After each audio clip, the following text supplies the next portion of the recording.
All right, guys. Got some beaver tails here.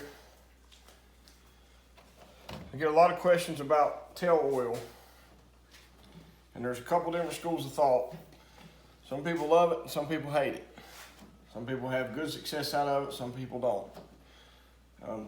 Thing about tail oil is it can be used alone as just a lure by itself, and then some folks use it as an ingredient in other lures.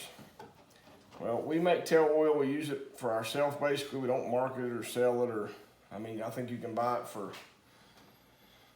I think it's like $6 for an ounce, $5 for an ounce in certain places. But anyway, we're gonna show you how we make it. It's sun rendered, it's very easy. When you get done, I'm colorblind, I think it looks black, maybe somewhat dark brown. And it has a consistency, I would say, of like 80 weight oil. Especially as it gets colder, the stuff, it kind of thickens up. But I'll show you what we do. There's numerous ways to make it. We don't make it on a grand scale. I'm sure the larger companies, they have much more clean methods of doing it. But here's what we do. There's a bone that runs down the middle. You just take a sharp knife and go in beside the bone. And then I just run the knife along, it's almost like a little spine.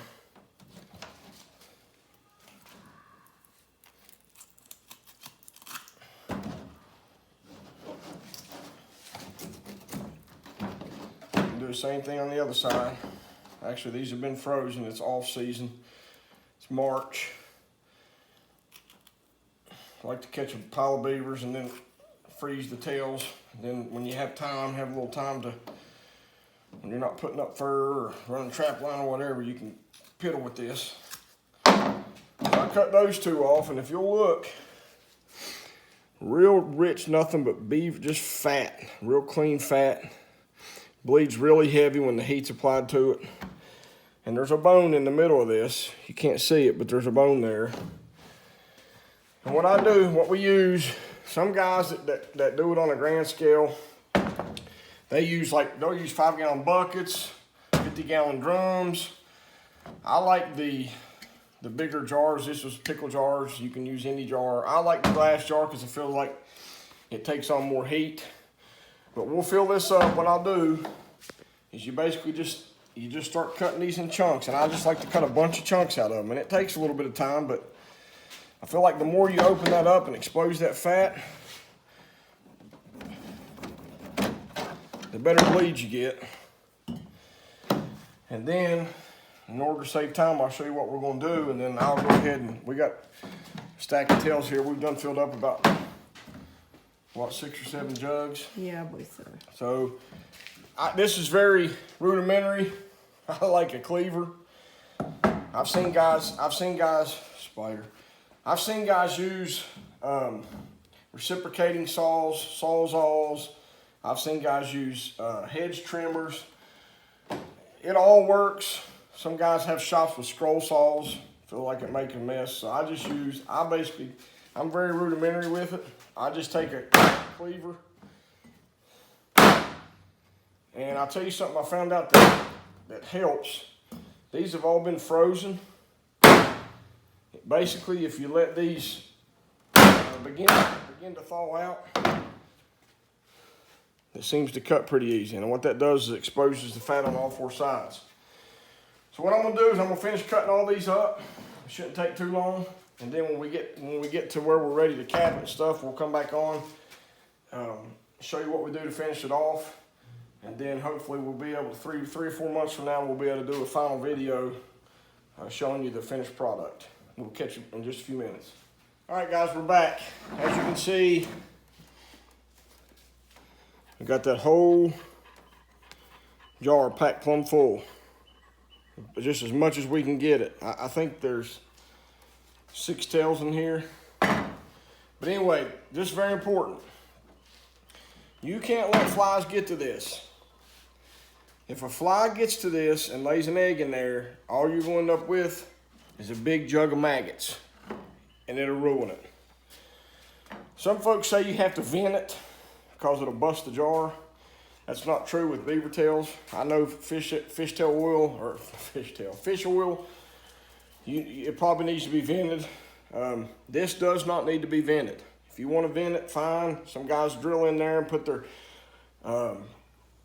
tube in there and things of that nature. That's great if that's what you want to do. You do not have to have it.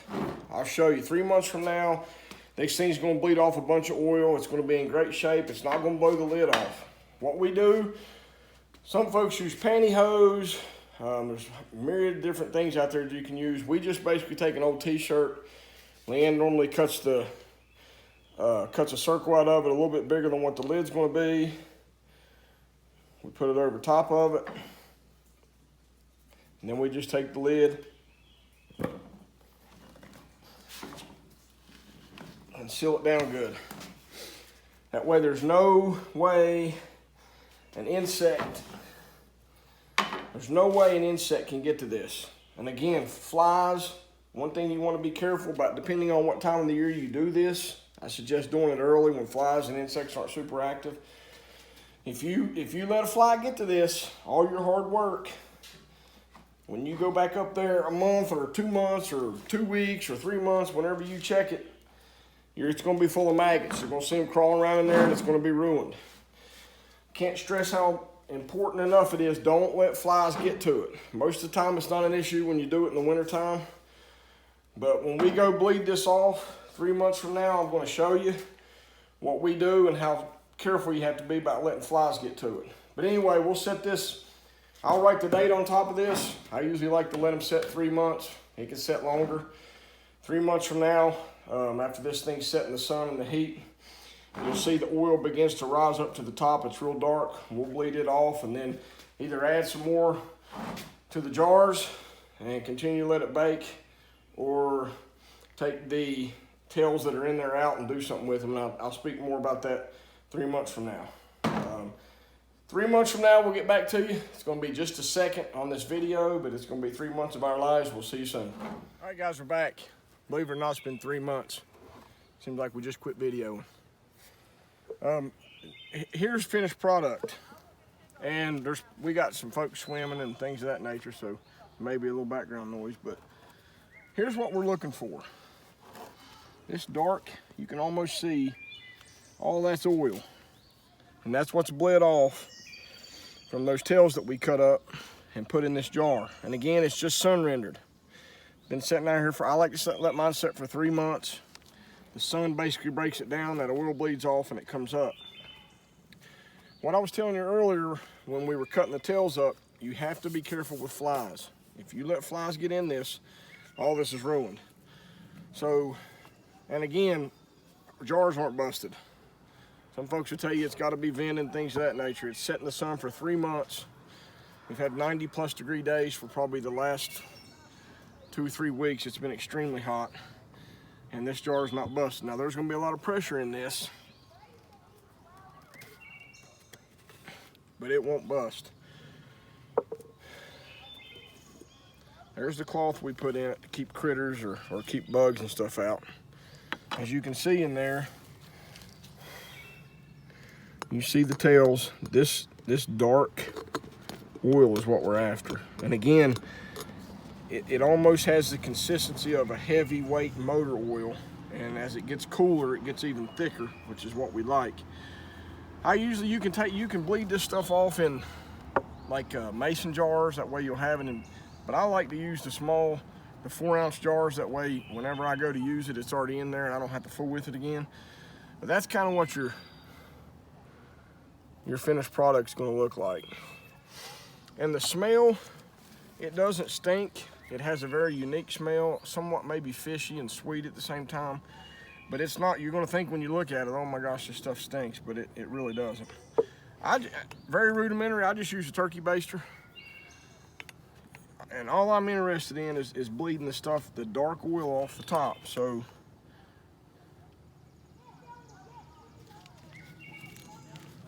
and there it is.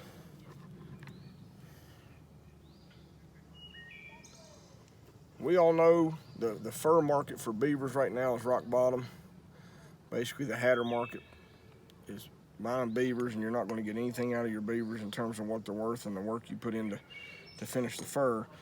But a beaver is one of those animals that if you'll take the time, it has multiple uses. We all know the castor and of course the oil sacks. You can sell the skulls, you can get a little money out of them. Beaver meat's excellent for baits. But take the time, if you're going to take these beavers, take the time to take the tail off, chop it up like we showed you. And then once you do that, get you a glass jar or a 5-gallon bucket or whatever it is you want to use and set it in the sun. Seal it up good and let it sit there. And again, some people have really good success with beaver tail oil and some folks don't. But we generally do pretty good with it. It's a good cat attractant. It's good for canines. Some folks use it straight down a dirt hole. Other folks use it as I think I mentioned earlier, as an ingredient in lure. And my black lab's sitting here salivating out the mouth.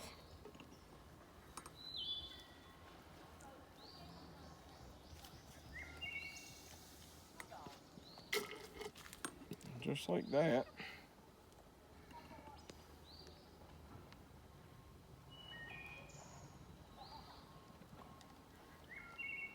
Just like that, we've pulled 4 ounces of oil. We got 4 ounces there. We're gonna probably get another 4, 8, 12, 16. We'll end up with, before the day's over, 32 ounces of this stuff. But there it is.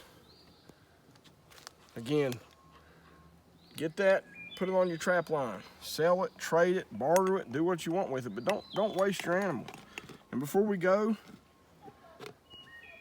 if you'll look in there, those tails are still, what you can do with these tails is make a bait station. And what I mean by that is dig you a hole, put those tails in there, pour some of this oil on top to attract the critter to it because it has to be covered in West Virginia. But what'll happen is these tails will still break down in the ground and that oil will seep in the ground, and you'll find out for sometimes years to come, predators will come back to that and they'll dig. I mean, they'll blow the hole completely out where there's nothing illegal about setting traps there, you know, because there's no carcass. It's basically just going to be the oil that's in the ground. But keep these and use them to your advantage when it comes to trapping. Very easy, very simple, and I think you'll like it. If you have any questions, we can help you any way at all. Don't fail to shoot us a message. Catch you somewhere else down the line.